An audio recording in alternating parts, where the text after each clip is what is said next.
तुमको मैं एक चीज बताता हूं, 70-30 रूल। 70-30 रूल बेटा क्या बोलता है? 70-30 रूल बोलता है कि 30% 11th के सिलेबस में से आपका 70% एग्जाम में और 12th में काम आएगा। जेई एडवांस में भी इस 30% से पूछा जाएगा 70%, और जेई मेंस में भी, और सबसे ज्यादा 70% कॉन्सेप्ट भी इसी 11th के 30% सिलेबस से काम आने वाले। तो हमारी पहली प्रायोरिटी है कि आप ये 30% चैप्टर्स को सबसे पहले करोगे। पूरा सिलेबस करेंगे, बट इस 30% चैप्टर्स को, इन 30% चैप्टर्स को बेटा आप अगले 40 डेज में किसी भी कीमत पर खत्म कर रहे होंगे, अगर आपने अभी तक इनको नहीं किया है तो। कौन कौन से चैप्टर हैं? 40-45 डेज पकड़ के चलो, पूरी बेटा आपके लिए लिस्ट बनाकर लाया हूं, अधूरा काम नहीं करते हम, ठीक है? आपको एक एक चैप्टर बता रहा हूं। तो देखो, सबसे पहले फिजिक्स की लिस्ट बताता हूं। ये तुम्हारा सिलेबस है, 2 पार्ट में बांट लिया, mechanics and almost non mechanics, ठीक है? ये इंडिपेंडेंट चैप्टर्स हैं जिनमें मैकेनिक्स बिल्कुल भी काम नहीं आती।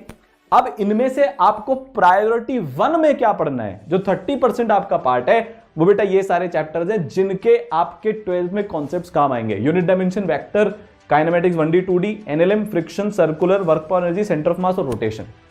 ये आपको एकदम पुख्ता करने हैं, मतलब मेजरली मैकेनिक्स आपको एकदम पुख्ता करनी है। बाकी वाला पार्ट इंडिपेंडेंट है, उसको हम 12th रनिंग में कर लेंगे। इस साल इतने सारे ईसरल के बच्चों ने, चाहे वो अर्ली प्रहार बैच के हो, चाहे प्रहार बैच के हो, इतने सारे बच्चों ने अपनी 11th और 12th 2023-24 वाले बैच की बता रहा हूं मैं, एक साल में पूरी खत्म कर ली। मतलब उन्होंने नवंबर दिसंबर से पढ़ना शुरू किया, अक्टूबर एंड नवंबर 15 तक अपना सिलेबस खत्म कर लिया स्ट्रैटेजी को यूज करके, और आज वो IIT Bombay, IIT Delhi, IIT Kharagpur, IIT Madras, IIT Roorkee, IIT Guwahati, top 100, top 500, top 1000 rank के साथ बेटा बैठे हुए हैं। आप भी बैठोगे तो इसका स्क्रीनशॉट खींच लेना। ये आपके चैप्टर है जो आपको करने हैं, फर्स्ट प्रायोरिटी पे करेंगे हम पूरा। फिर सिमिलरली केमिस्ट्री में अगर हम बात करें तो सारे के सारे पूरे चैप्टर्स जरूरी नहीं है, उन चैप्टर्स के कुछ कुछ पार्ट जरूरी है। जैसे फिजिकल की अगर मैं बात करूं तो मोल कांसेप्ट में मोल की कैलकुलेशन, स्टोइशियोमेट्री वाला पार्ट इंपॉर्टेंट है। एटॉमिक आप 12th में फिजिक्स में पूरा पढ़ोगे, तो अगर आप अभी इसको इग्नोर भी कर देते हो आपको कोई फर्क नहीं पड़ेगा। स्टेट्स ऑफ मैटर में पी इक्वल टू एनआरटी बेटा। थर्मोडायनेमिक्स में, इलेक्ट्रोकेमिस्ट्री में आपके गिब्स फ्री एनर्जी वाले कॉन्सेप्ट्स यूज आएंगे, उसके अलावा कुछ भी यहां पर आपके लिए काम का नहीं है। आयनिक में आपको पीएच की कैलकुलेशन थ्रू आउट काम आएगी, चाहे वो केमिकल काइनेटिक्स हो, चाहे वो उसके बाद आपका लिक्विड सोल्यूशन हो, तो ये आपको पता हुआ होना चाहिए। सॉल्युबिलिटी के भी थोड़े बहुत बेसिक फॉर्मूला आपको एटलीस्ट पता हुआ होना चाहिए। फिर उसका बेटा रिडॉक्स रिएक्शन है, तो बैलेंसिंग ऑफ रिएक्शंस इससे बहुत इजी हो जाती है, बैलेंस तो करना पड़ेगा। अब आते हैं 3 सबसे इंपॉर्टेंट चैप्टर्स जो बेटा आपको मतलब एकदम नस में घुले हुए होने चाहिए, नसों में, मतलब नींद से भी उठाकर पूछ लो ना मैं, तो तुम्हारे दिमाग से ऐसा, अरे ये तो मेरे को पता है, पीरियोडिक टेबल, बॉन्डिंग और जीओसी।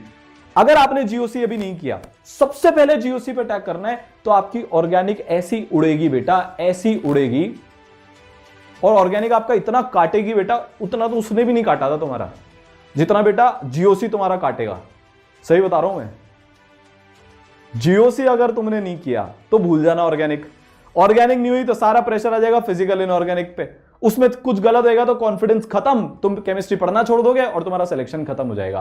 तो बेटा ये लिस्ट है, इसको 40-45 दिन में घोट लेना, अपने अंदर ले लेना, ठीक है? और ये अपना मैथ्स, लॉग के बेसिक फॉर्मूला, प्रॉपर्टीज, क्वाड्रेटिक का ऑलमोस्ट सब कुछ, पूरा चैप्टर, कंपाउंड एंगल के फॉर्मूला तुम्हें याद होने चाहिए, क्योंकि वो 12th में फंक्शन में और उन सब में काम आता है, पूरी कैलकुलस में वो काम आएगा।